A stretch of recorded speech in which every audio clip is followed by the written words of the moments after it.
Juste avant que ça commence, je suis en train de faire le montage de l'interview avec Eric et il se trouve que pendant l'interview, la connexion d'Eric c'était pas ça. Ça veut dire que sa vidéo saccade beaucoup. Je lui ai envoyé un message avec son accord pour quand même publier la vidéo ou s'il voulait qu'on le refasse. On s'est mis d'accord que si on le refaisait, ce serait moins spontané que ça ne l'est maintenant. Je sais que toi, quand tu regardes les interviews, tu fais toujours un petit peu autre chose à côté en même temps et que tu l'écoutes d'une oreille. Je t'encourage encore plus à le faire. Écoute avec tes deux oreilles par contre parce que c'est vraiment très intéressant. Mais en revanche, la qualité de la vidéo, eh ben, c'est pas ça sur cette interview, mais je veux quand même te la laisser. C'est comme d'habitude que tu puisses profiter. Je te retarde pas plus longtemps. Tu vas regarder la vidéo. C'est maintenant pour toi. Et j'espère que ça te plaît parce que depuis quelques interviews, tu le vois maintenant, j'ai changé la phase. D'habitude, quand c'est la personne qui parle, elle est en gros plan pour la personne qui parle. Là, j'avoue que c'est plus simple pour moi au montage et toi, ça te permet de plus voir aussi l'invité qui est avec nous aujourd'hui. Et je suis très content. Ça a été extrêmement facile de l'avoir parce qu'il a été très disponible avec moi, il a été très bienveillant. Et je ne saurais que trop remercier les gens qui font preuve de cette bienveillance et qui font preuve de ce cadeau qui est de m'offrir leur temps pour parler, pour vous parler un petit peu en détail, un petit peu de ce dont ils pensent, ce qu'ils pensent, comment ils voient les choses et comment ils pensent leur philosophie de la magie. Alors, il y a plusieurs choses, parce que il y a plein de choses qui sont en train de changer dans ta vie, Eric, en ce moment, et c'est trop bien, c'est une grosse phase de changement, mais peut-être que dans les gens qui regardent cette interview, il y a certaines personnes qui ne te connaissent pas, qui ne savent pas qui tu es. C'est pour ça que je t'invite dans un premier temps à te présenter brièvement, et après on ira dans le vif du sujet. Waouh!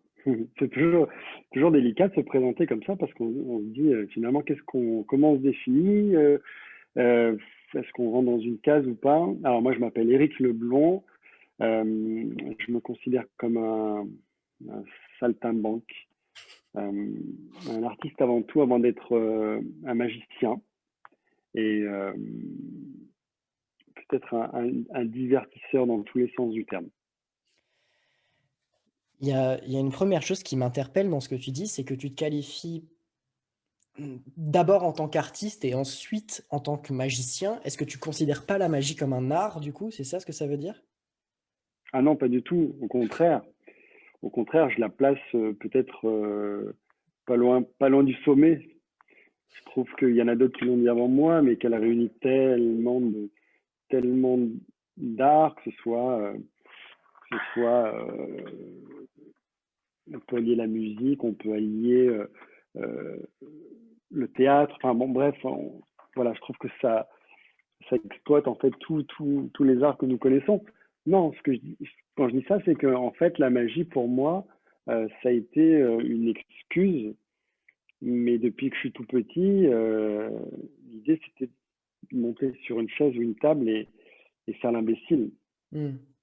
Donc la magie, elle est tombée là, ça a été la chose la plus évidente parce voilà, elle s'est amenée à moi comme ça, mais ça aurait été autre chose, ça aurait été pareil. D'accord. Mais avant tout, euh, j'ai commencé dans la rue à faire la manche. J'avais 11 ans et demi. Je faisais pas de magie, je faisais l'automate, je faisais le mime automate dans les restaurants, je passais avec mon chapeau. Et donc, c'était le moyen que j'avais trouvé de me donner en spectacle, en fait. Il y a Mm. Donc moi, d'accord, j'ai bien compris ça. C'est que tu as toujours eu ce besoin de te représenter devant les gens et de pouvoir, un envie de rentrer peut-être en contact avec les gens aussi, un besoin d'humain, un besoin d'interaction. Est-ce que ça vient, peut-être une question un peu perso, mais est-ce que c'est parce qu'il y a un besoin de chercher une validation, un besoin de chercher une confiance en soi, que tu as besoin de ça depuis tout petit, d'aller dans les restaurants, de faire les automates, d'amuser, quoi, en fait? Je crois pas. Je crois pas parce que quand on a 2 ans et demi ou 3 ans et qu'on a envie de se donner en spectacle, en fait, moi, ce que j'aimais très jeune, c'était les applaudissements, c'était les paillettes, l'estrage. Je me souviens, bon, t'es un peu jeune pour tout ça, mais à l'époque, je pense qu'il y avait déjà des rediffs des émissions des Carpentiers, mais j'adorais ces émissions où il y avait plein de vedettes, où il y avait de la paillette, la lumière. Moi, ça me fascinait littéralement. Et j'étais tout petit. Je refaisais déjà les chanteurs que j'aimais.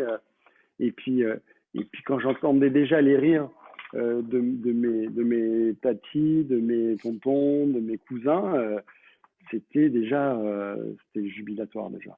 Vraiment. Ah, ça, Donc ça, après, ça, je peux le comprendre, cette ambiance c'est, cabaret finalement, quoi, en fait. ouais, c'est même pas cabaret, c'est que j'aimais le spectacle. Il y a des choses qui ne s'expliquent pas, comme il y en a qui vont partir dans le piano très jeune, dans la musique, moi c'était ça, je saurais même pas l'expliquer parce qu'à 2 ans, 3 ans, 4 ans, 5 ans, Oui, tu je réfléchis pense pas comme pas ça. qu'on ait un manque de confiance. Enfin, moi, Hmm. ah non, non, tu t'es spontané. Et à partir du moment, tu sais, ma fille, elle a 2 ans et demi, elle se donne déjà en spectacle, mais c'est quelque chose qu'elle a en elle. Et puis quand elle nous voit rigoler, quand elle nous voit euh, filmer, répéter ce qu'elle dit et tout, et qu'on rigole, elle sait déjà, sans savoir le concept, sans l'avoir lu, ce que c'est qu'un running gag. C'est-à-dire que quand elle voit qu'il y a un truc qui nous fait rire, elle le répète, elle le répète. Tu vois ce que je veux dire? Il y a des choses qui ne s'expliquent pas. Moi, je pense pas que c'est pas le côté cabaret, c'est pas le côté confiance. Ça vient plus tard. Mais au Hmm. début, c'est l'instinct, c'est l'envie. Tu vois? Ça, je comprends. Ok.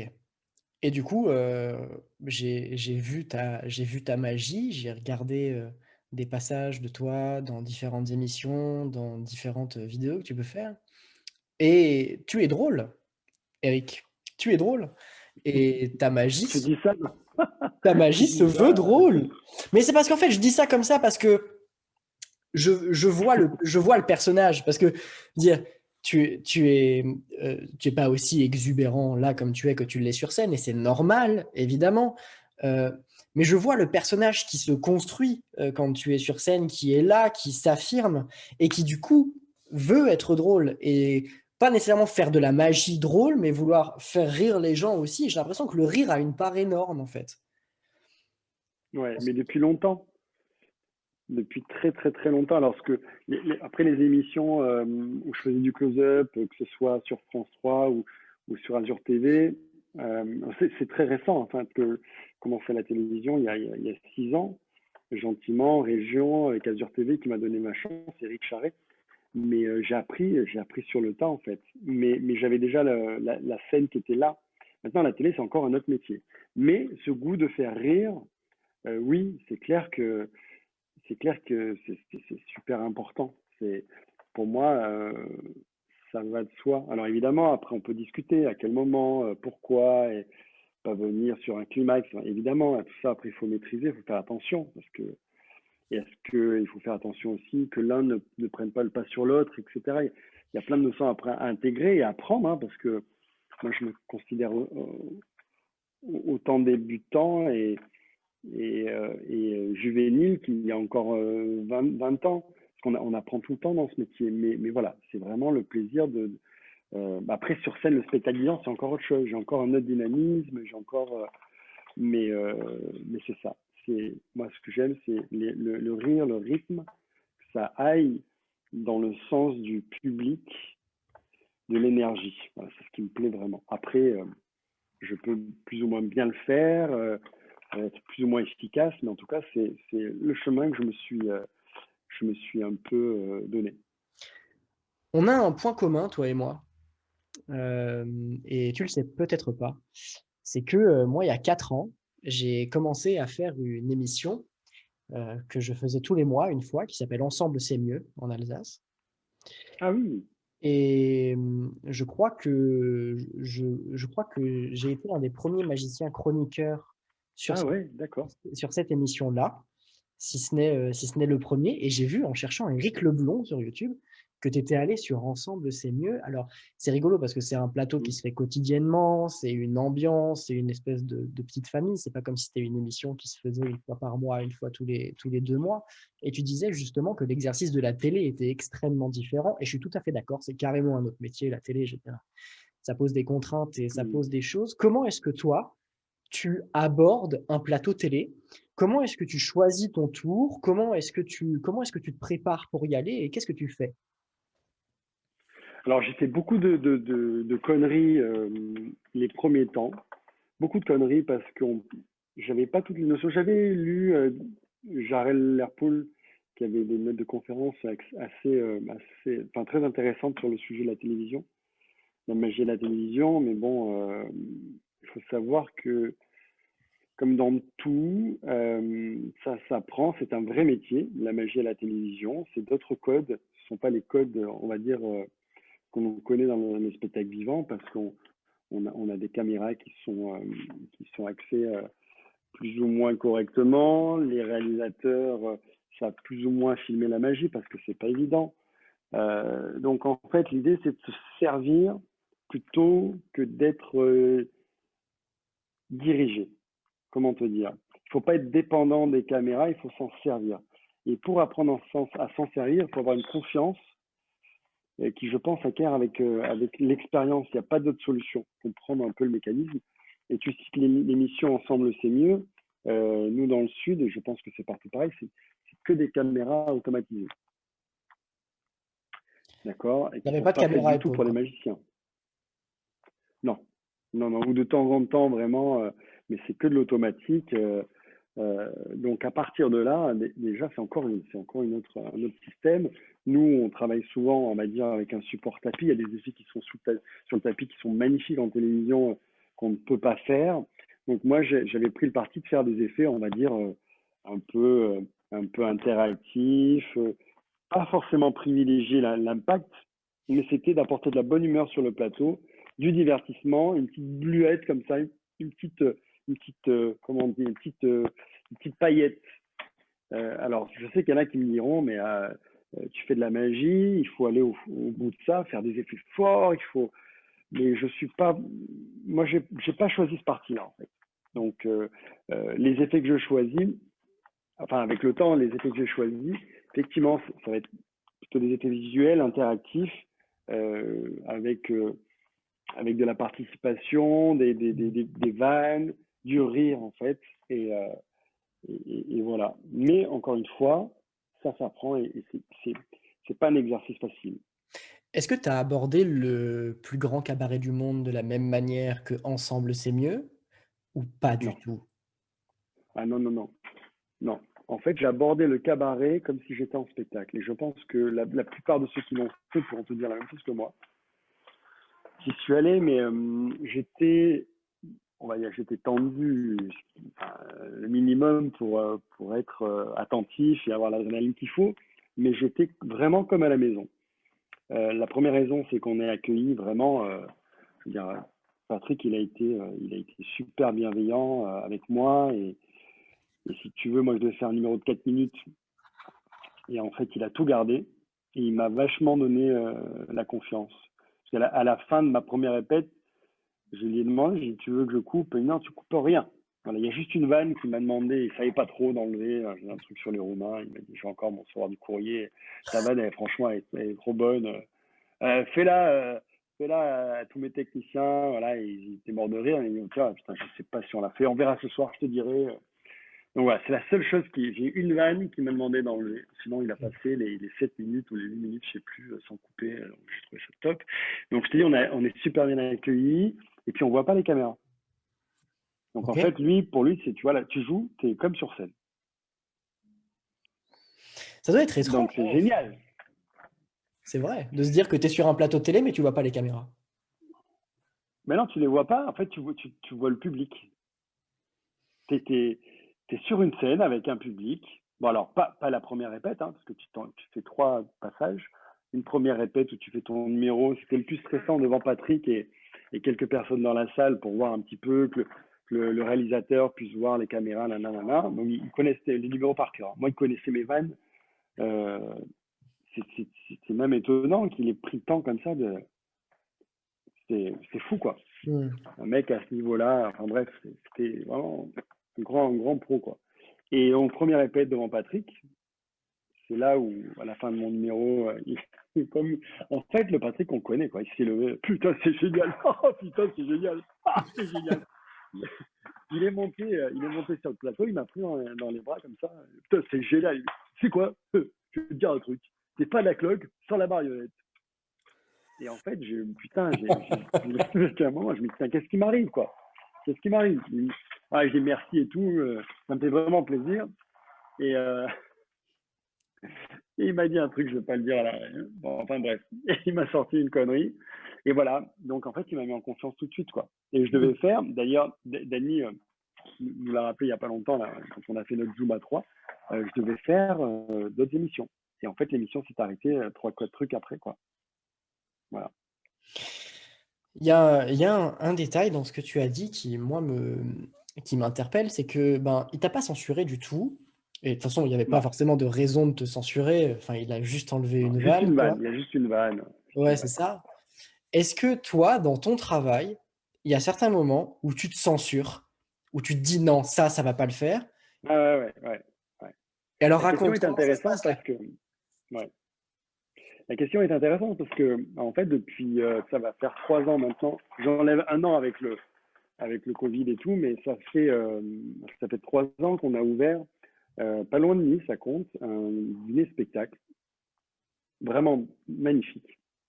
On est parti, bah, la salle était déjà là, mais on a monté tout le spectacle, on a monté l'équipe et tout. Enfin, c'est vraiment une aventure extraordinaire. Et si tu veux, là, je me suis rendu compte qu'il y avait des choses qu'on pouvait dire il y a encore quelques années. En plus, pas des choses extraordinaires, hein, mais qui étaient un peu plus compliqué aujourd'hui, même sur scène, hein,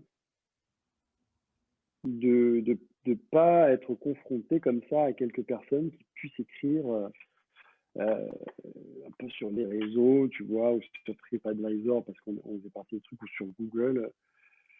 Mais moi, je me suis donné comme, et avec le patron, enfin, d'un commun accord, je me suis donné pas le droit, je sais pas si on peut dire ça, mais je me suis refusé d'enlever quoi que ce soit parce qu'il n'y avait rien d'extraordinairement euh, déplacé ou vulgaire, non, mais en tout cas des trucs, parce que je parle pas de religion, mais je peux parler un petit peu, à un moment donné, je parle des Roumains, Hmm.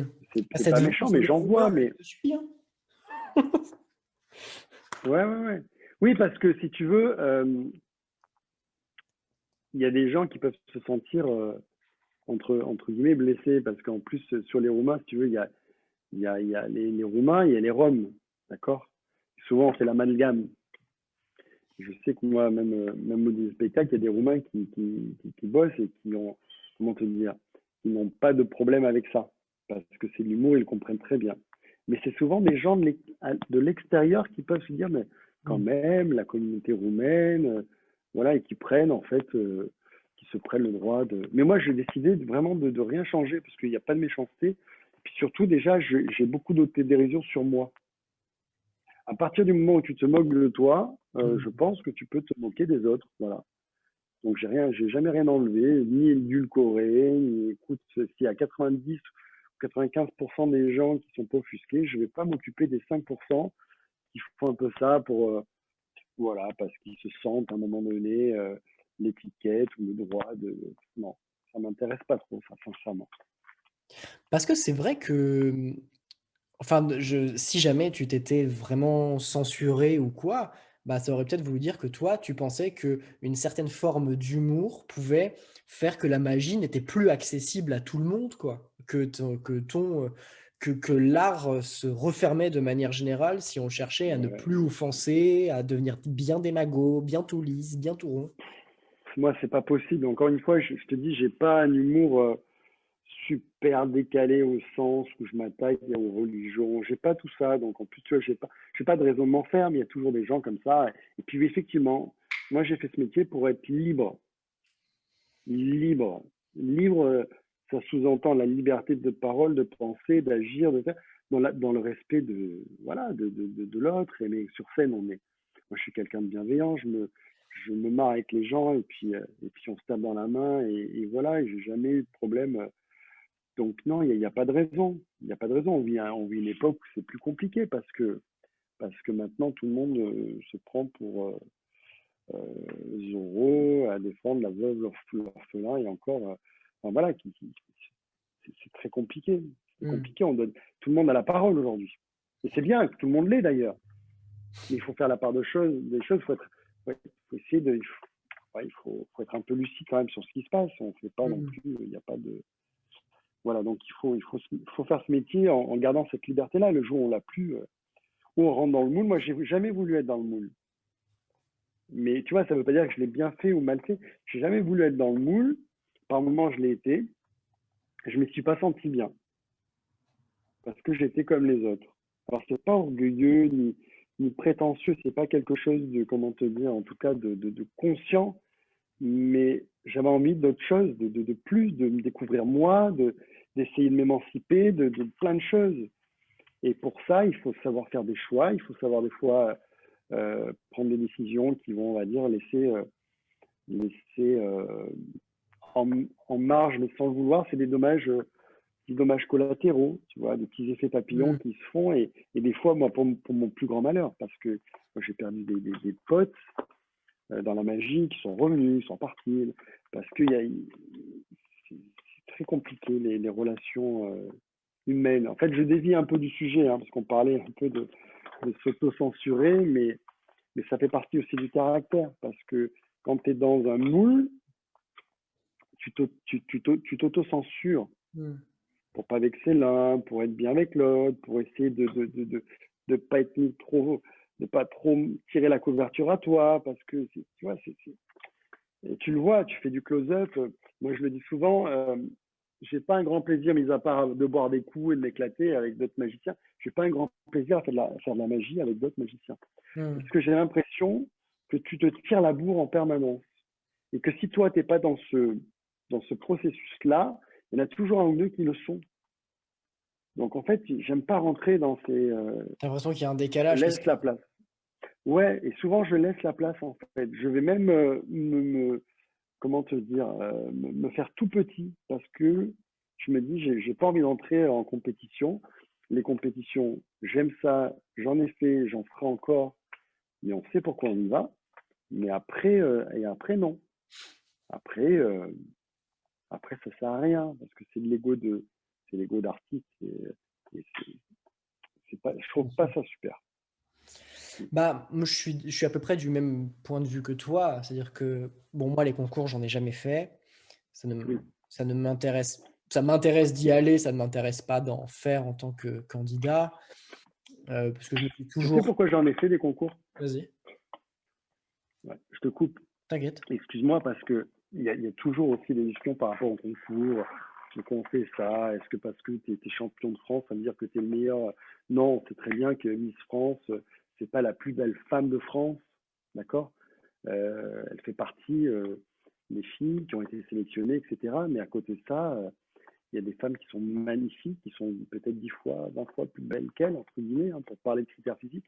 Et en magie, c'est pareil. C'est pas parce que tu es champion de France ou champion du monde que tu es le meilleur de tous les gens du monde. C'est par rapport à une sélection, par rapport à un moment donné, par rapport à un nombre de candidats. Enfin, tu vois, tout ça, c'est. Mais c'est important pour soi. C'est une compétition qui se fait, j'allais dire, pas contre les autres, mais pas non plus contre soi-même, mais on le fait pour soi. Hmm. Oui, je Moi, comprends. j'ai jamais fait des compétitions pour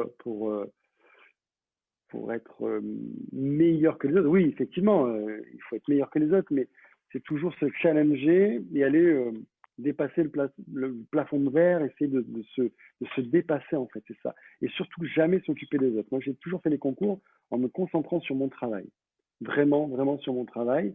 Alors, tu peux te poser des questions, tu peux demander. Je me souviens quand j'ai fait la Colombe d'Or, je sais qu'il y avait, entre guillemets, des petits espions qui essayaient de savoir ce que j'allais présenter, tu vois, dans mon cercle niçois.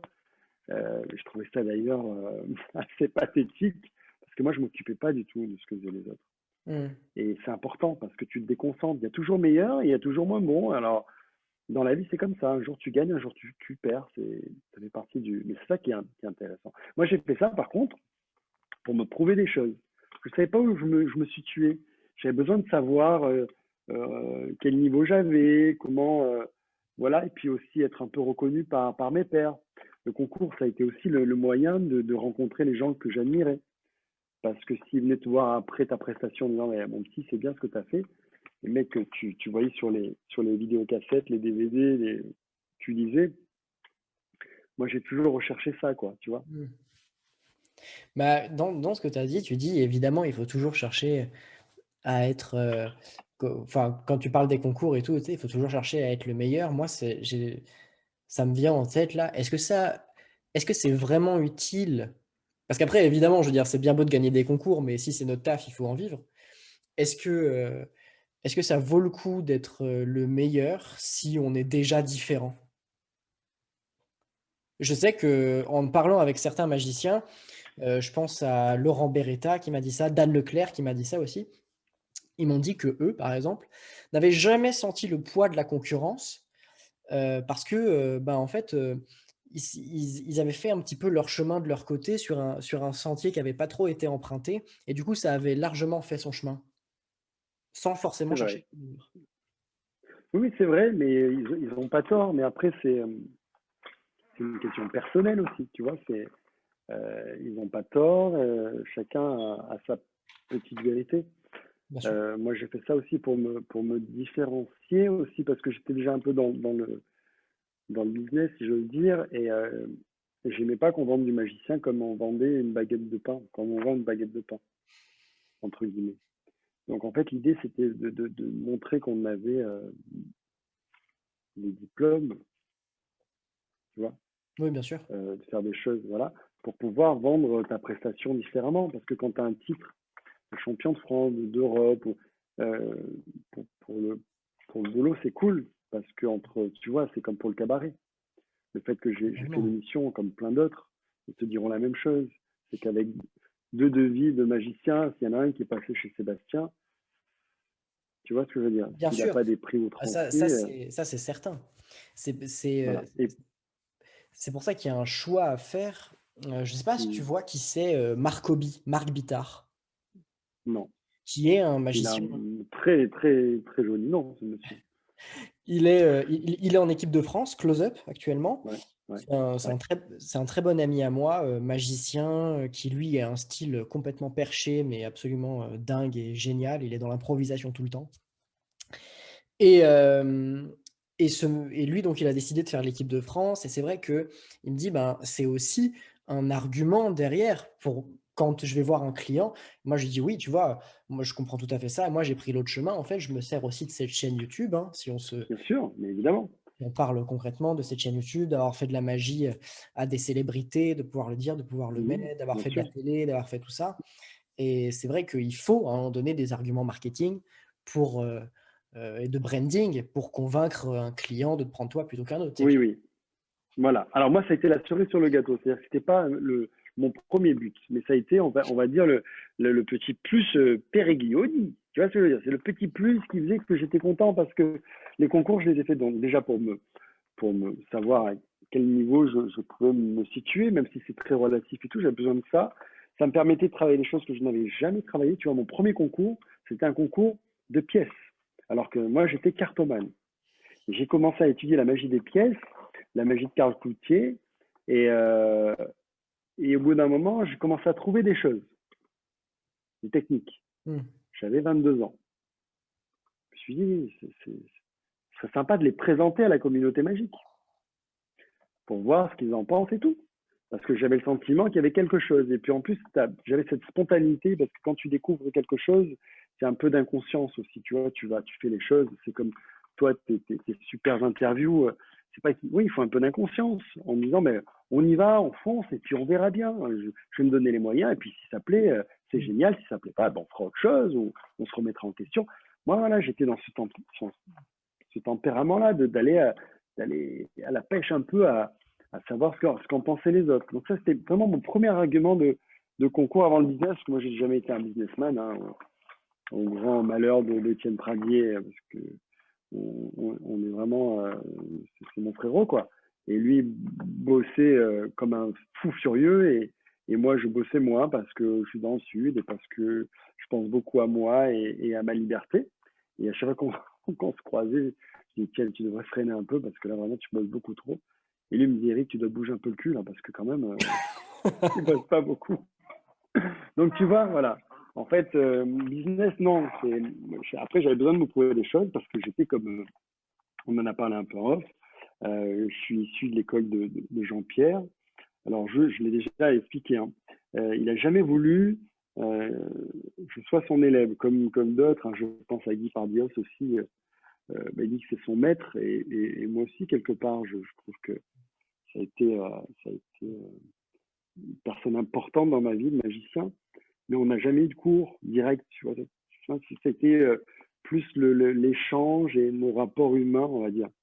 On a appris ce qu'il fallait faire et j'ai aussi appris ce qu'il fallait pas faire parce que, si tu veux, quand on a commencé, on voulait tous être Bernard Milis, on voulait tous être Sylvain Mirouf, Jean-Pierre parce qu'il était dans le sud et c'était pour moi de le rencontrer. Tout le monde en parlait, on me disait c'est pas quelqu'un de très sympathique, il vient au club, il nous envoie chier. Mon pote dit par Dios, que j'avais rencontré au club, il disait tu sais, voilà, un jour je lui ai montré une place, il passe, il m'a dit c'est à chier tout ça.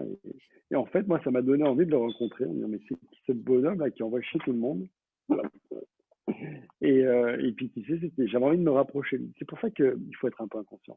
J'avais envie d'être son préféré. Et avec lui, on est devenus assez proches hein, après nos relations. Mais j'ai jamais été, à proprement dit, son élève. Je suis issu de son école parce qu'on a beaucoup. Moi, il m'a fait bosser de suite. Il m'a fait faire des galas de suite. Pour mes contrats à Monaco, au cabaret, ça a été Jean-Pierre. Donc, j'étais jeune et con à l'époque. Et donc, je pensais, c'est quand on a 18 ans, parce que j'avais 18 ans, je pensais que tout m'était dû et que j'avais besoin de me prouver certaines choses. Peut-être pour la confiance d'ailleurs après. Et je supportais pas d'être dans les groupes. C'est pour ça que je me barrais, je revenais, je me barrais, je revenais. Je voulais pas être comme tout le monde en fait. Je voulais être le privilégié. Voilà, mais ça c'est pas méchant, hein. C'est que je voulais avoir un statut à part. Bah, de toute façon, quand tu as 18 piges, j'ai vécu ça aussi à une autre échelle parce que j'étais pas à Monaco Ouais. et tout, mais Mm. j'ai vécu ce truc-là aussi. J'ai commencé la magie au tout début pour un vrai besoin de représentation et Ouais. un vrai besoin d'ego. Et voilà, c'est vraiment Mm. de là que je suis Mm. parti. Après, évidemment, les choses changent et les choses bougent. Oui, oui, oui, oui. Mais Tant mieux d'ailleurs. ouais, il valait Tant mieux. mieux. Dans mon cas, il valait mieux. Je peux dire, Ouais. les interviews ne seraient pas ce qu'elles sont aujourd'hui si j'étais le connard que j'étais à l'époque, hein. Et, euh, et comment dire, quand tu te retrouves dans des situations où effectivement bah, la magie est un produit de luxe et fatalement, déjà, quand tu as 18 ans, tu as conscience que la magie est un produit de luxe, même si la prestation que tu fournis à 18 ans n'est pas nécessairement une prestation de luxe encore, et ben, tu te dis, c'est un luxe, c'est donc normal que je me retrouve Mm. à Monaco, c'est normal que je me retrouve dans les loges avec machin, Mm. bidule, hyper connu et tout, parce que c'est moi, parce que je suis magicien, et c'est normal que je touche de l'argent pour ça. Mais en même temps, tu es Mm. complètement inconscient, je veux dire. Mais ça, tu t'en rends compte Mm. effectivement que là, aujourd'hui, Oui. quand tu fous un coup d'œil dans le rétroviseur et que tu te dis, tu as peut-être fait de la merde là. Là, tu me remets Mm. dans la même situation, il se passe pas la même chose, c'est sûr, Mm. évidemment. Mm. C'est ça. C'est pour ça que je te dis qu'il faut un peu d'inconscience et après tu reviens sur ton petit passé, tu fais un peu le tri, tu mets à la poubelle et tu répares ce que tu as endommagé et puis voilà. Mais bon après je trouve que tout ça, en tout cas c'est hyper instructif parce que l'idée il faut que ça te serve à chaque fois quoi. Ça faut que ça te serve avec quelque chose. Moi, ça m'a aidé beaucoup pour la magie, pour la conception de mes tours. On n'en a pas encore parlé, mais Mm. la façon dont j'essaye de mettre au point mes tours et tout, c'est le résultat de tout ça, en fait, des rencontres, des lectures, des erreurs. Tout ça, c'est super important pour se former, hein, pour former tout ce qu'on va devenir par la suite. Et tant mieux, tant mieux. Bien sûr. Alors parlons-en de tes créations, de ton processus de création. Comment est-ce que tu vois ça? Est-ce que c'est quelque chose qui vient, une idée à un moment donné, tu te réveilles le matin d'une nuit agitée et tu fais putain, c'est ça qu'il faut que je fasse? Est-ce que tu vois quelque chose dans un livre, ça t'inspire? Comment est-ce que tu construis tout ça? Et comment est-ce que tu te pointes avec ton matériel en prestation avec ce truc-là de te dire, bah, c'est moi qui l'ai créé et je trouve ça cool. Ouais. Euh, alors, pour la conception des tours, si tu veux, très tôt, vraiment très tôt, quand j'ai commencé, donc dans début des années 90, j'ai découvert les Joby, on m'a fait découvrir les Joby. Et curieusement, là où je vais peut-être pas être dans le même moule que les copains qui m'ont précédé, effectivement, c'est un super bouquin d'apprentissage, mais là où moi, où j'ai le plus appris, C'est pas dans les techniques ni dans les tours, c'est qu'il y a un chapitre à l'intérieur, un chapitre théorique qui m'a transcendé. Et quand je dis transcendé, c'est que j'avais l'impression d'avoir la carte du trésor. Mais vraiment, en me disant, mais c'est exactement ça qu'il me faut. Et j'étais tout jeune, donc tu remets ça dans le contexte. En 93, j'avais pas un an de magie. Et c'est ce qui m'a vraiment plu dans ce bouquin. C'est-à-dire qu'en fait, il donnait, c'est pour ça que dans le mien, j'essaie de donner pas mal de rêves aussi de bouquins importants qu'on doit absolument posséder.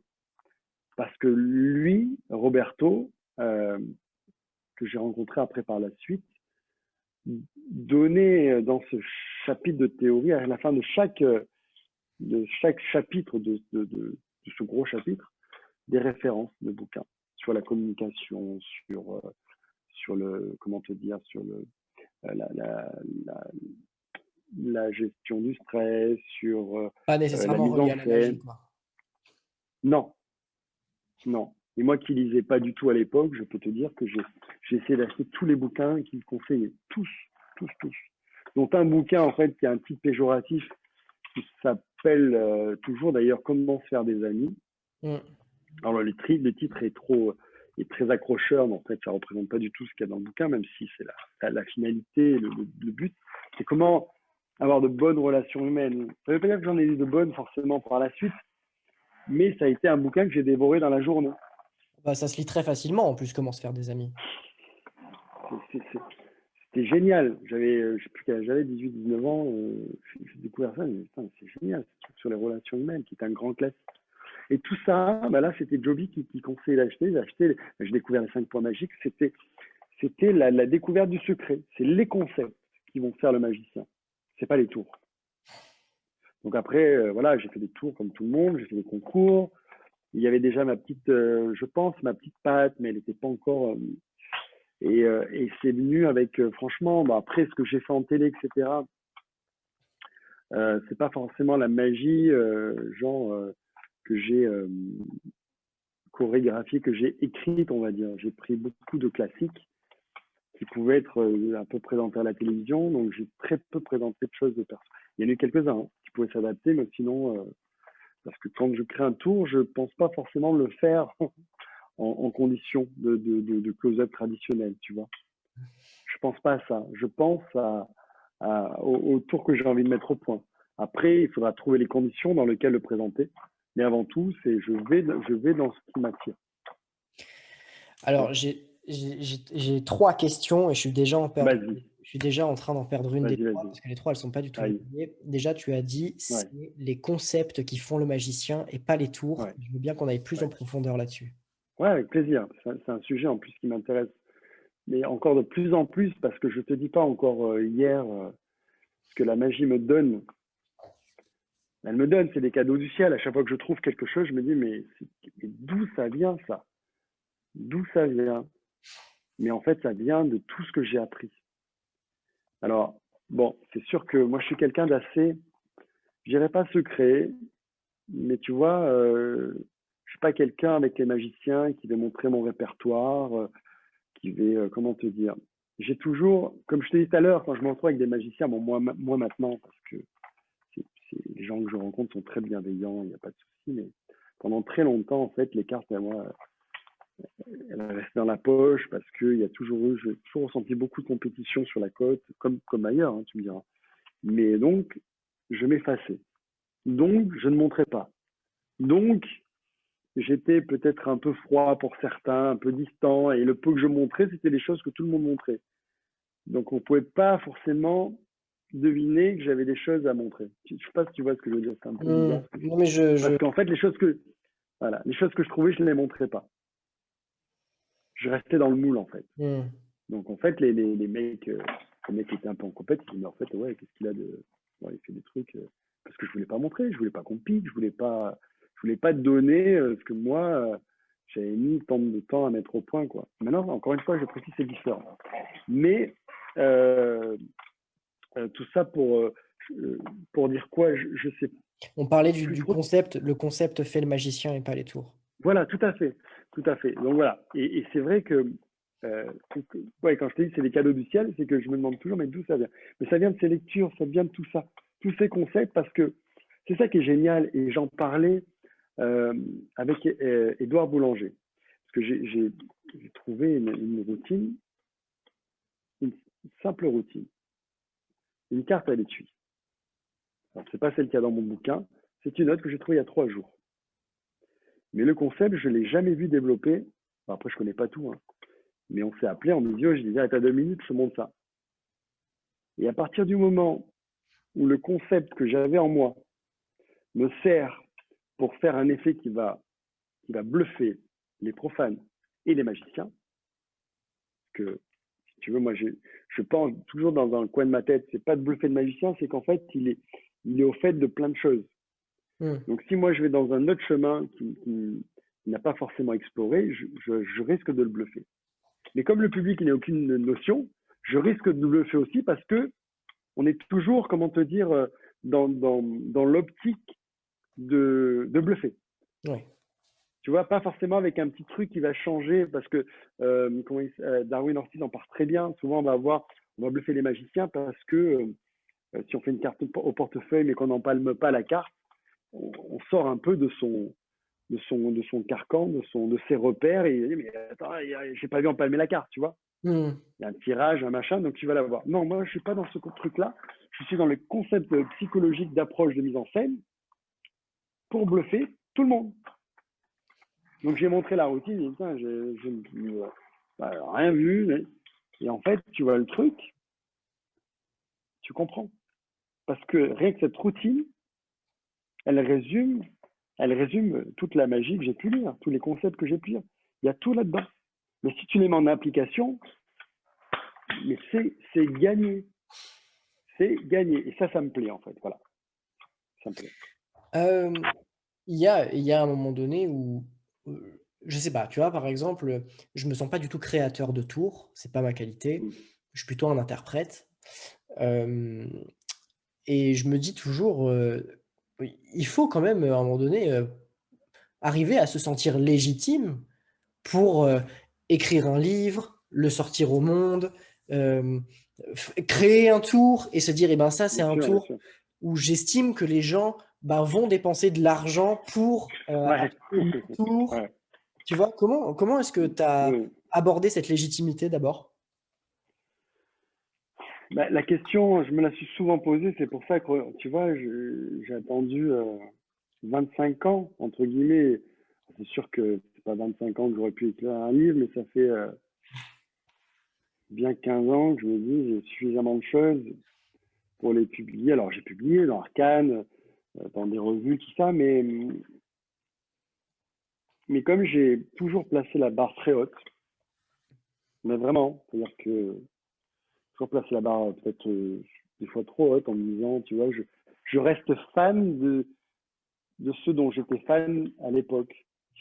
J'aime bien ce respect-là, les gens qui ont pu t'apporter. Alors même si j'ai souvent des bonnes relations, tu vois, soit avec Jean-Pierre ou Bernard Billy, c'est des fans, donc Gérard Majax ou d'autres, Roberto Giobbi, j'étais fan, je reste ce côté-là, mais pour moi, si tu veux, de me considérer comme eux, n'était pas envisageable. Pas dans l'immédiat en tout cas. Donc il m'a Oui. fallu beaucoup de temps, là par contre, pour parler de confiance, tu vois. Parce que j'ai jamais été très sûr de moi. Je le dis, hein, c'est pas la première fois que je le dis, ça paraît souvent curieux pour ceux qui m'entendent, parce que quand on me voit sur scène ou quoi, on dit je suis bien dans mes bottes, mais pour moi rien n'est acquis, quoi. C'est la remise en question permanente. Et tu vois, pour le bouquin, ça comptait plus que tout, alors que c'est pas forcément avec ça que je vais gagner beaucoup d'argent. Hmm. Parce que c'était l'envie de vouloir partager et de me sentir à un moment donné, dire voilà, j'ai quelque chose à dire. Je ne rougis pas de proposer quelque chose. Hmm. Et ça, il faut beaucoup. Enfin, moi, il m'a fallu beaucoup de temps.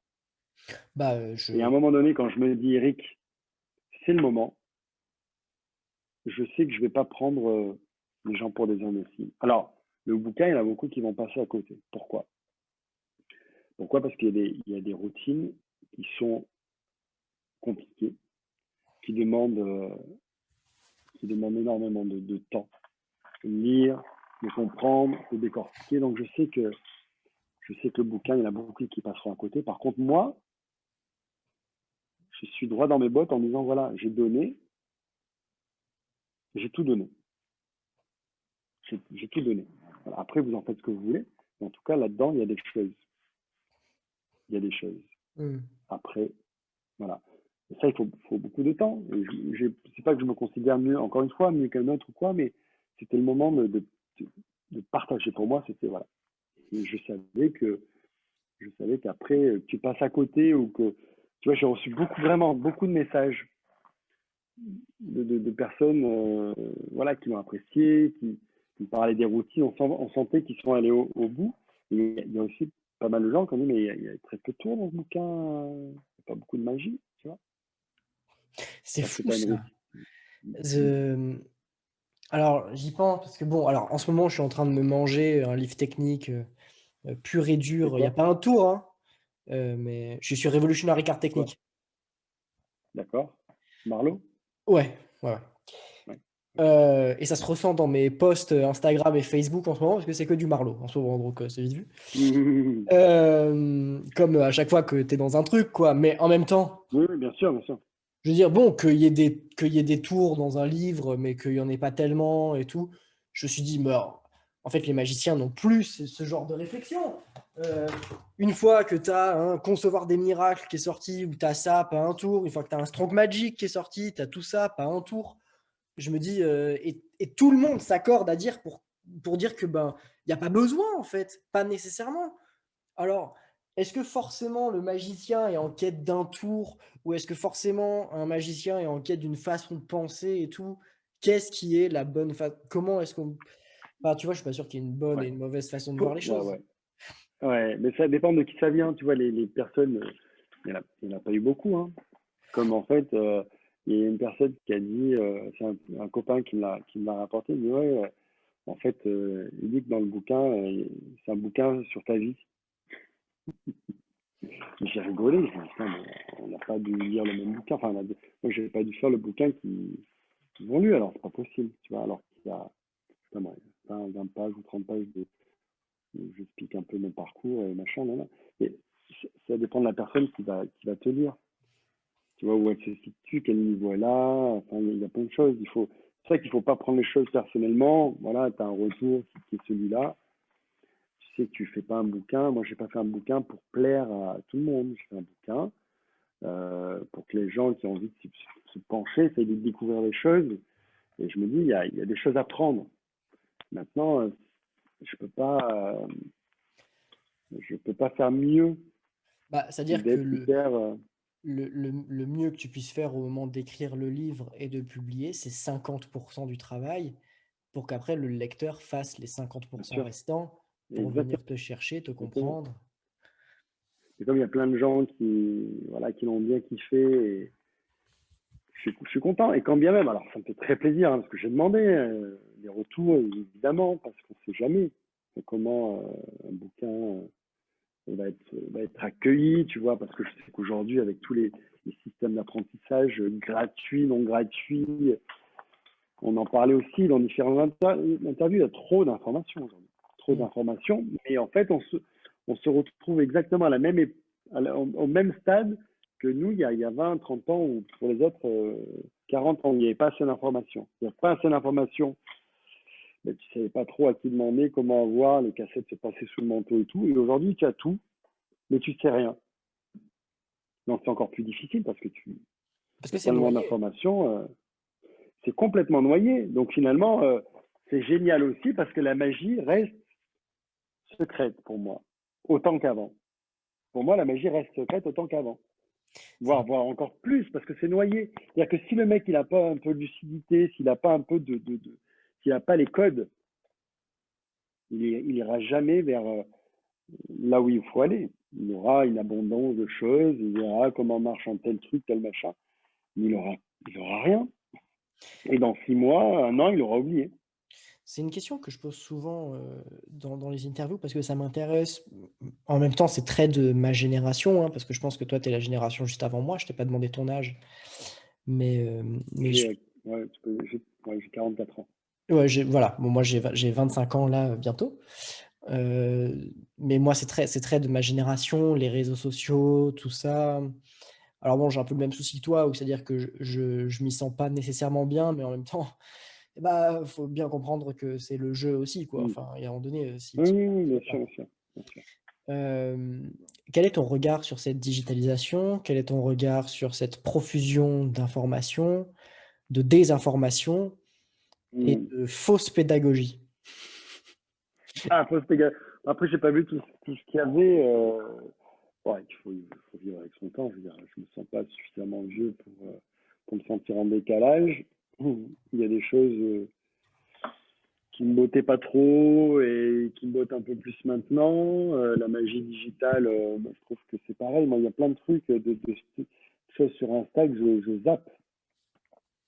Enfin, des magiciens, ils ont beau être super bons et tout, ça, je vois pas l'intérêt, je zappe, tu vois, la story et tout. Je ne saurais pas vraiment dire pourquoi, parce que tout ça manque d'émotion peut-être. Manque d'émotion, manque de sensibilité. Tu vois que ce qui marche beaucoup sur les réseaux sociaux, finalement, si je devais me plonger là-dedans, j'irais peut-être dans l'émotion. Faire pleurer dans les chaumières ou faire rire dans les chaumières, en tout cas, essayer de Pas le créer. temps. Voilà, T'as pas le voilà. temps. Mais il y a beaucoup de. Ouais, c'est ça.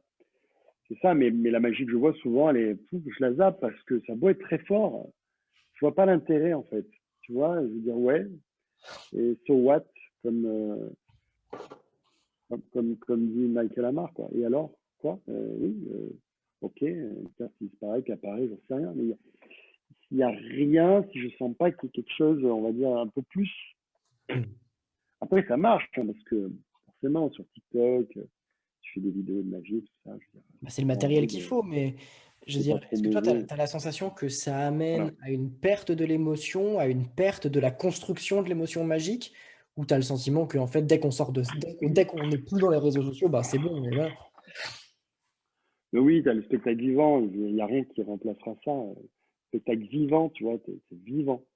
Quelque chose que tu vis, c'est un échange ou comment te dire, tu entends, tu donnes, tu reçois, tu donnes, tu reçois. Donc, si tu as un portable ou une tablette, tout ce que tu veux, ben, tu reçois, mais tu peux pas donner directement à l'autre. Ton émotion, tu regardes ça, je sais pas moi, quand tu es sur tes chiottes, enfin, tu vois ce que je veux dire, le contexte n'est pas du tout le même. Donc, ça se fait, c'est bien parce que du coup, tu peux sortir du lot, tu peux avoir des followers et puis vendre des produits derrière. Tu peux, Hmm. évidemment, celui qui kiffe bien ça, oui, évidemment. Il y a pas Moi, finalement, je mets très peu de magie sur les réseaux sociaux. J'en ai un peu, mais très peu. Voilà.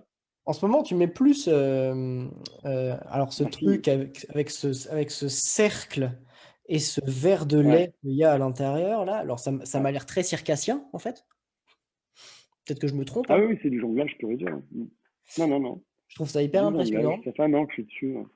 Ouais, ouais, c'est fort. C'est fort et je bosse encore dessus. Je suis pas prêt de le présenter.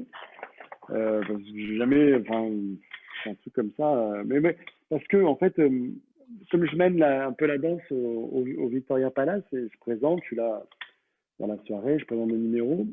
Et moi, ce que j'ai toujours aimé, c'est le musical. Donc, je reviens à ce que je t'ai dit tout à l'heure. Ce que j'aime, c'est divertir. Et pour moi, le musical, au sens noble du terme, tu vois, des artistes comme à l'époque, Michel Leb, Smaïn, ils étaient capables de faire rire, de chanter, un petit peu de danser, de jouer d'un instrument. Moi, c'est ce qui me plaît le plus. Et c'est ce que j'arrive à faire aujourd'hui de plus en plus, tu vois. C'est essayer de pas être un touche-à-tout. Je vais pas me vendre en tant que jongleur, machin, non, non, non. Je me vends, voilà, c'est Eric. Mais Eric, il a des cordes à son arc et puis c'est du partage. Donc ça peut être un moment, un jonglage très drôle. Après, ça peut être un tour de magie. Après, ça peut être des imitations comme ça qui arrivent, on ne sait pas d'où ça vient, sans jamais se prendre au sérieux. C'est ce que je veux dire. Mais pour que les gens se disent, mais dis donc, on s'attendait pas à ça, quoi. Hmm. Voilà. C'est pour ça que je te dis, j'ai beaucoup de respect pour la magie, j'adore, je, comment te dire, je suis tellement reconnaissant à ce qu'elle m'a donné, mais c'est pas un but en soi, en fait. Tu vois, il y a pas que ça pour divertir les gens. Donc, si on est capable de faire d'autres choses, pourquoi ne pas tenter, pourquoi ne pas essayer, et s'il y a des choses qui te plaisent, il faut aller dedans, tu vois. ce truc de l'anneau, c'est comme la chanson. Je chante un peu, je chantonne, on a quelques idées marrantes à faire, voilà, sans jamais se prendre au sérieux, et les gens, bah, ils kiffent. C'est ça qui est important. Et s'ils kiffent, nous, on kiffe. Donc, on donne encore plus. Et puis, tu sais, c'est les vases communicants, c'est l'échange, c'est tu donnes, tu reçois, tu donnes, tu reçois. C'est exactement, on est dans la même, on a la même optique, en fait. Je suis extrêmement d'accord avec toi. Vraiment très d'accord avec toi. Eh ben, on Cool. arrive doucement à 1 heure déjà. Waouh. Cool. Ça passe vite euh, Ouais. quand on parle bien. Mm. Alors, pour terminer ces interviews, je sais que tu en as regardé quelques-unes, mais je termine ces Ne me interviews. demande pas un bouquin pour commencer la magie, hein, s'il te plaît. Hein. D'accord, je vais pas te demander un bouquin pour commencer la magie. Non. Je vais te demander autre chose, Ouais. de beaucoup plus égoïste, en Bon, fait. ouais. Euh, donc, je pose des questions plus courtes qui amènent des réponses plus courtes. Si toi, c'est la première Ouais. interview que tu Vas-y, vas-y, vas-y.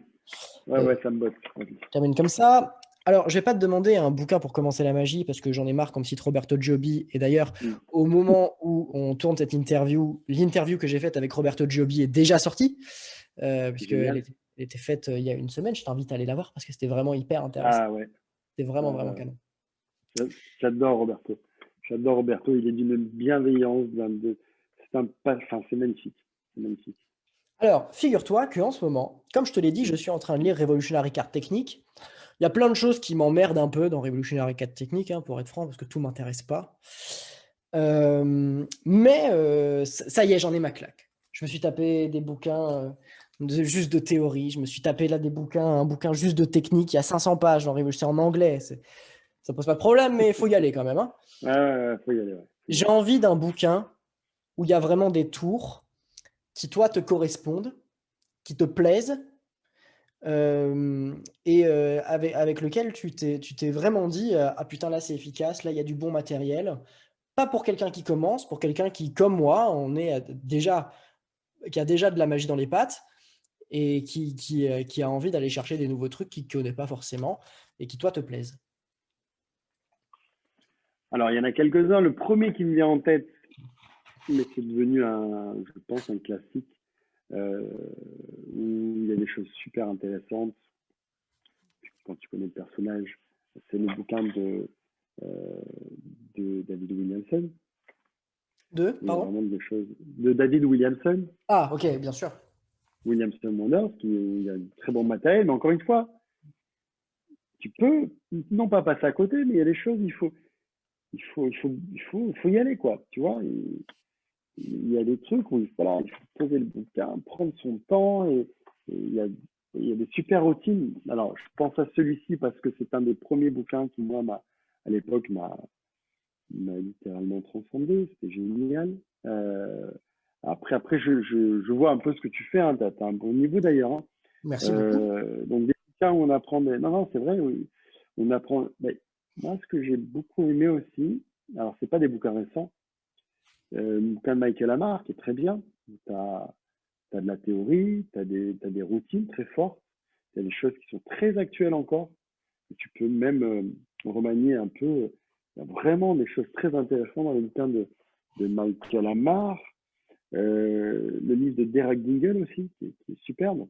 Génial, j'adore Derek Dingle. Bon, voilà, je pense que tu connais aussi. Après, ça dépend ce que tu recherches aussi.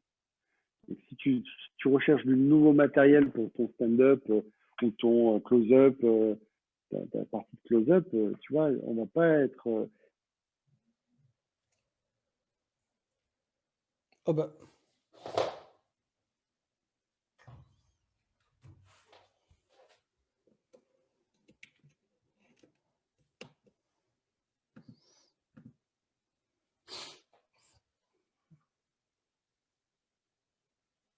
Caractère qui est méchant comme tout. ouais, Ça alors m'a attends, dit. ça a bugué, c'est parce que c'est très simple. Ah, C'est parce que dis-moi. je continue avec cette caméra pour toi qui regarde, Ouais, parce que d'accord. j'ai mon téléphone qui s'est éteint parce qu'il n'y avait plus de batterie. Ah, plus de batterie, d'accord. Et du coup, Et t'as entendu alors? comme je prenais la connexion du téléphone, voilà. Ouais. Non, j'ai pas Ah, entendu d'accord. ce par quoi tu Alors, as terminé. super bouquin de David Arki qui s'appelle Simply Arki. Et je te disais, donc le mec, il paraît qu'il a un sale caractère, un méchant, pas un mec bien très prétentieux, très. Mais alors la magie qu'il propose, génial. Il y a peu de gens qui l'ont, hein. Simply Arc, ça s'appelle. Je ne sais pas si tu le trouveras parce qu'il est quasiment introuvable. Donc j'ai Mhm. essayé de voir.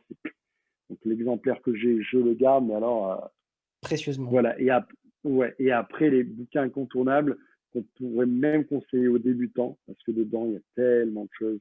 C'est les bouquins qui ont été en plus euh, traduits en français de Tommy Wonder. Alors là, qu'est-ce que tu veux de mieux? C'est un must, Tommy Wonder. Voilà. C'est marrant parce que c'est souvent, là, Non, mais dans ce que tu cites, c'est souvent des. Bon, après, évidemment, c'est des générations différentes. Je veux dire, entre Williamson, Derek Dingle, tout ça, on n'est pas dans la même époque non plus, mais il y a un vrai, non, non, non, mais c'est euh, pas.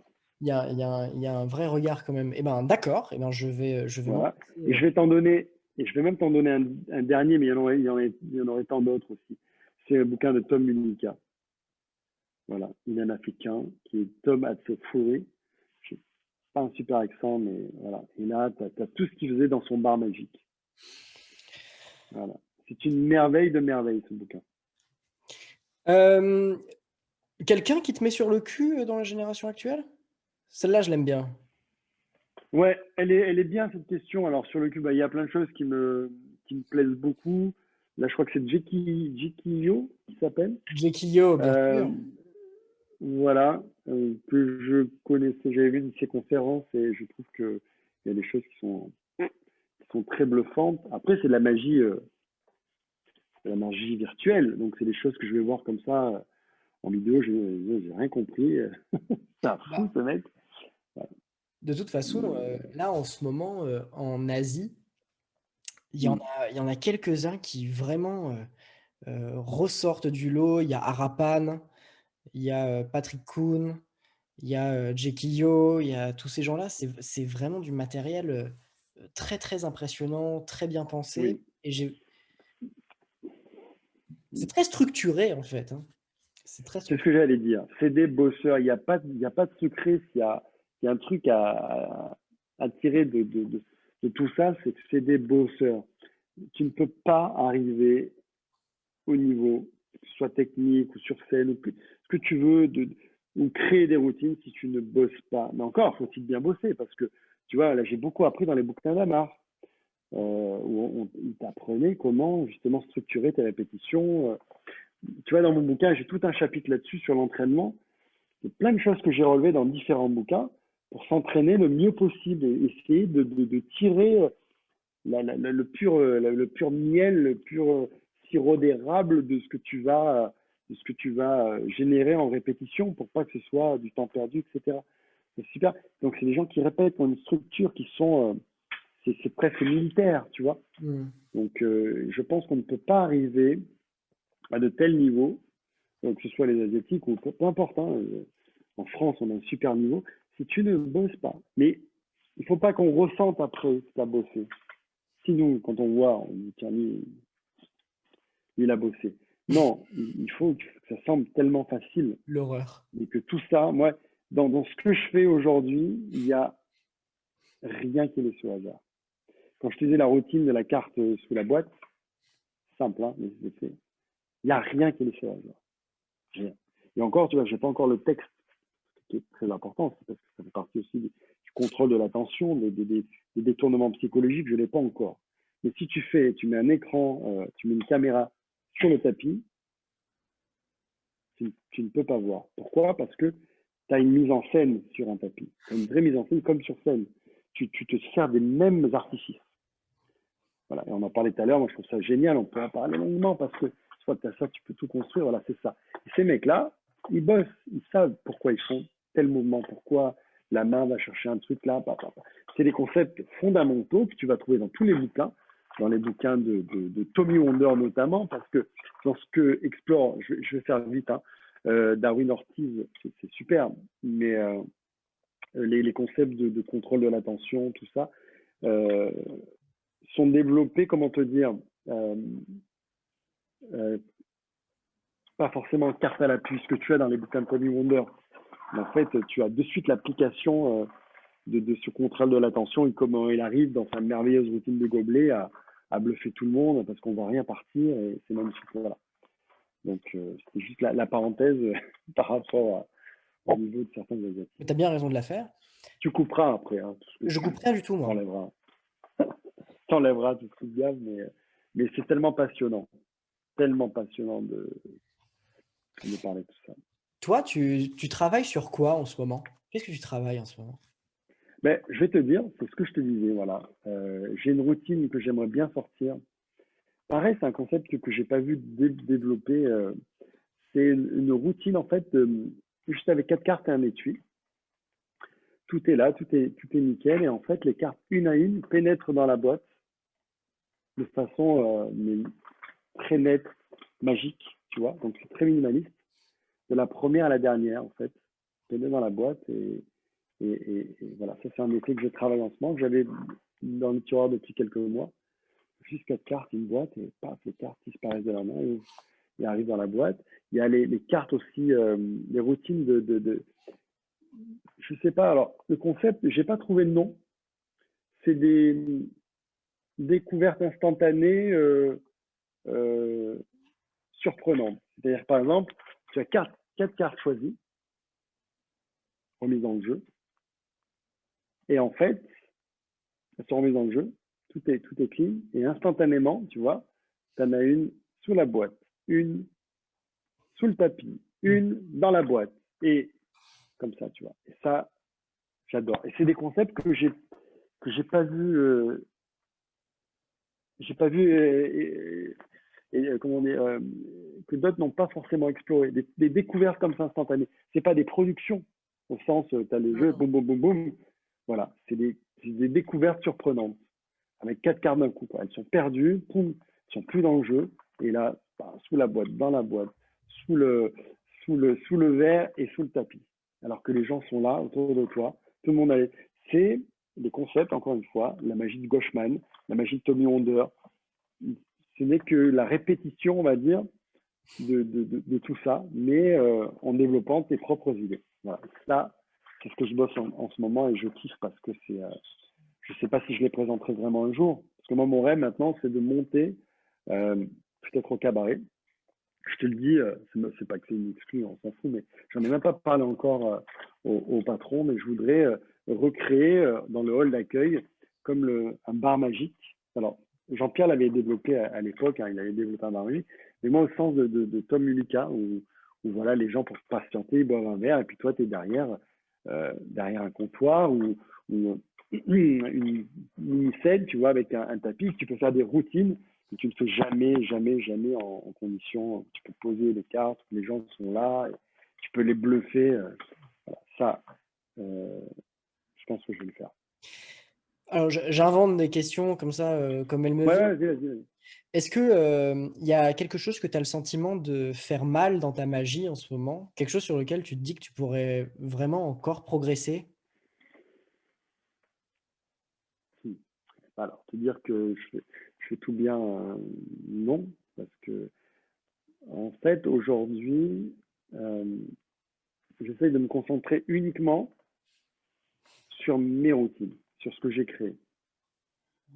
Ça n'empêche pas que je vais voir un petit peu à droite à gauche de temps en temps, mais je ne veux pas me laisser trop perturber par tout ce qui se fait non plus, parce que c'est toujours en quête de l'effet ultime. Donc à un moment donné, quand tu as un répertoire, il faut rester, je pense, dans cette logique-là. Mais après, les choses que je fais mal encore aujourd'hui, sur quoi sincèrement, je ne saurais pas te dire, parce que dans tout ce que je fais, à un moment donné, il y a un truc que je vais faire moins bien, parce que. Mais t'as pas une grande mal. ligne où tu te dis que là ça modifie. Elle est peut-être un peu délicate cette question dans le sens où effectivement dire que on fait tout bien, on peut paraître un peu comme ça, et en même temps il n'y a pas nécessairement de facteurs comme ça où on se dit bon ça c'est mal, ça c'est pas bien. Ouais, voilà, c'est dur de dire ça je le fais vraiment mal, parce que après je vais pas dans des trucs où je sais que il faut déjà être très attiré par ce que tu lis, ou parce que après tu peux faire mal. Tu peux faire mal. Un empalmage, il faut le faire bien, sinon il se voit. Et j'ai beaucoup travaillé les empalmages, pas Mm. 50 000, parce que je veux pas que ça se voit. J'ai trop vu de choses, tu vois, où tu fais ce genre de truc, tu vois. Moi, c'est toujours travailler des empalmages en action. Voilà. Toujours des trucs comme ça où il faut que même le mec qui a les yeux dessus se dise, mais il a rien fait, quoi. Voilà. J'essaie de bosser, de trouver des trucs où on peut pas se dire, Bah, euh, ouais, tu vois. empalmage en Il y action, a une c'est technique que je grave. montre. Regarde, je vais te montrer un truc qu'il y a dans le bouquin d'ailleurs. Je sais pas si tu vas voir. C'est une chose qui se faisait absolument pas. Alors, je sais pas si je peux baisser un peu la caméra. Une chose qui se faisait absolument pas ouvertement. Je montre que la carte n'est pas sous le jeu ni sur le jeu. Bon. Et en fait, je fais ça avec la carte choisie. Mais en gros, en fait, je plie une carte à la gauche man en 6, tu vois, devant le nez des gens. Mm. Donc ça, non seulement c'est un empalmage, mais c'est un pliage en temps réel devant les gens. D'habitude, ça se fait sous la table ou sous le coude, etc. Ben, ça, ben, évidemment, j'ai mis la barre en me disant, moi, je veux le faire devant les gens, sans que ça se voit, et je le fais sur scène, et ça se voit pas, tu vois, même quand tu le Bah, fais. oui, c'est sûr. Bah, c'est vrai que les pliages de cartes, moi je sais que je fais le Mercury, Ouais. que je fais devant les gens, hein, sans pitié, Oui, quoi. oui, oui, bien sûr, bien sûr. Pareil, Mais là, contrairement au Mercury, le Mercury, tu es toujours en contact avec le jeu. le jeu qui te crée ton détournement d'attention. Si tu veux, c'est une couverture extraordinaire. Mais dans le Gauchman, tu fais tout à l'empalmage. Mm. Tu C'est vrai que vois? c'est beau, ça. C'est-à-dire que, regarde, tu vois, ce que j'ai fait là devant toi, c'est que j'ai empalmé, j'ai plié la carte tout en manipulant le jeu. Voilà. Je le fais. Alors, on n'est pas dans le truc de montrer des tours, je montre les cartes, pas dessus. C'est Tu vois. génial. Et ça, pour moi, et je la retrouve après dans la chaussure. Ça, pour moi, c'est des trucs, c'est des challenges, c'est des choses qui sont très difficiles, mais pour un but ultime, un effet simple et clair. Une carte choisie, signée en dans le jeu, boum, on la retrouve dans la godasse. C'est Voilà. hyper balèze, Ça ça. demande une technique précise. Tu vois ce que je veux dire? Voilà, ça m'intéresse. Alors ça, pendant très longtemps, je l'ai très mal fait. Je me disais, putain, ça va pas, moi. Alors que les gens ne voyaient pas. Mais moi, il fallait que tous mes mouvements. Tu vois, David Stone, il m'a fait rire un jour. D'ailleurs, ça m'a bien fait plaisir. Il me dit, je vais t'appeler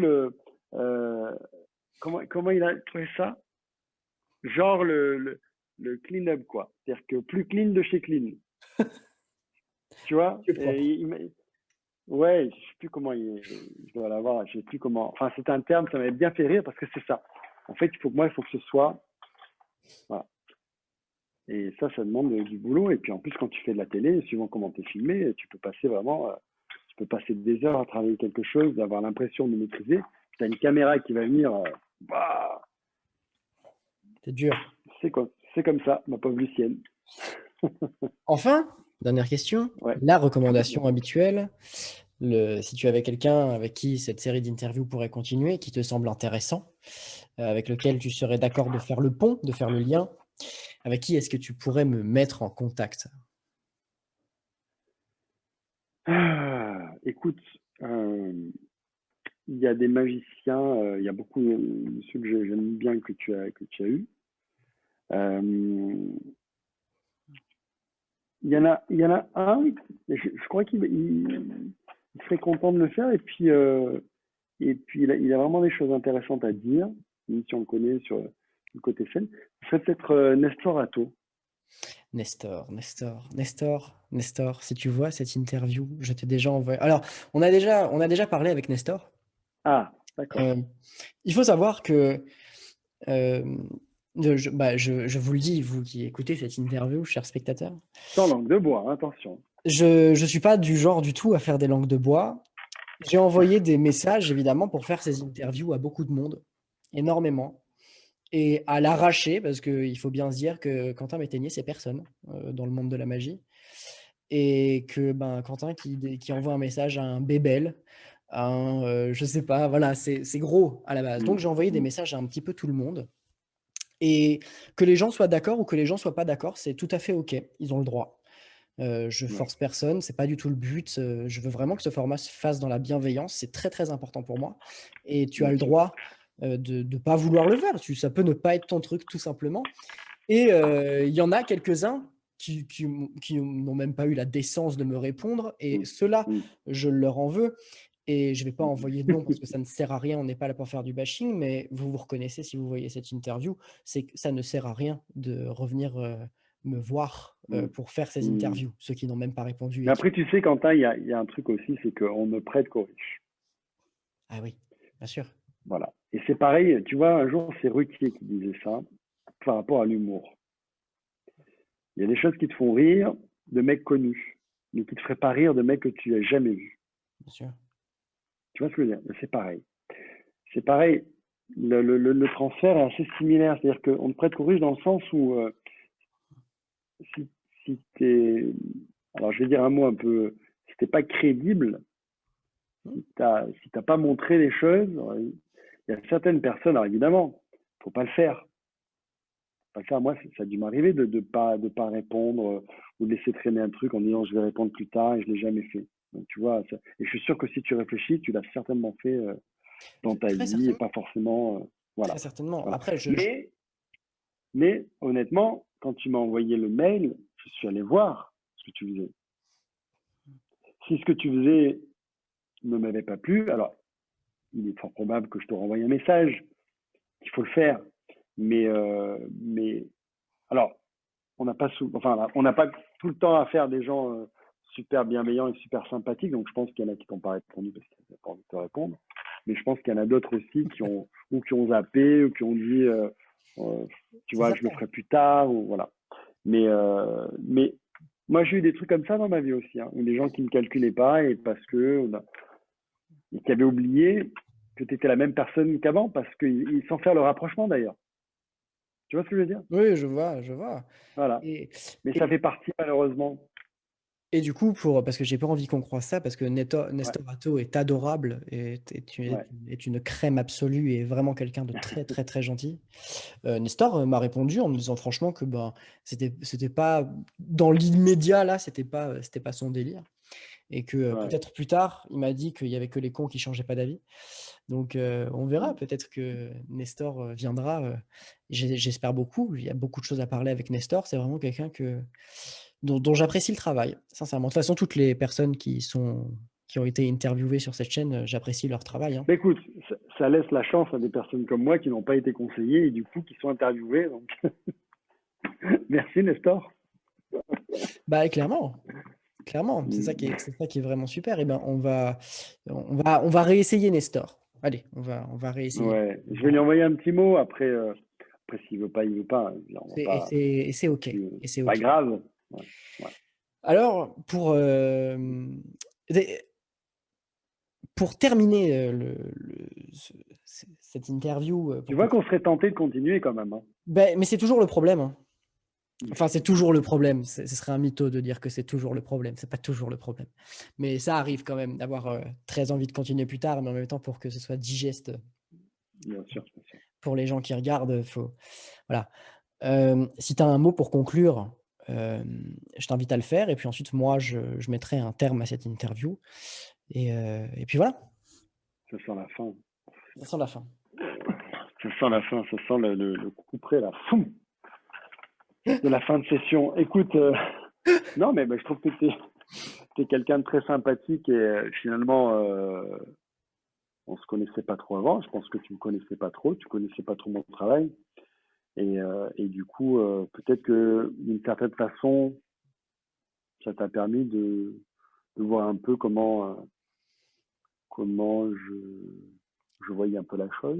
Parce que souvent, ce qu'on est, c'est un peu à l'inverse de l'image qu'on peut donner. Alors, je sais pas si pour toi, si tu t'attendais à ça ou pas du tout, si tu pensais qu'on allait partir en délire pendant 1 heure et demie, ou si tu t'imaginais cette interview-là un peu dans la forme que ça a pris ou pas?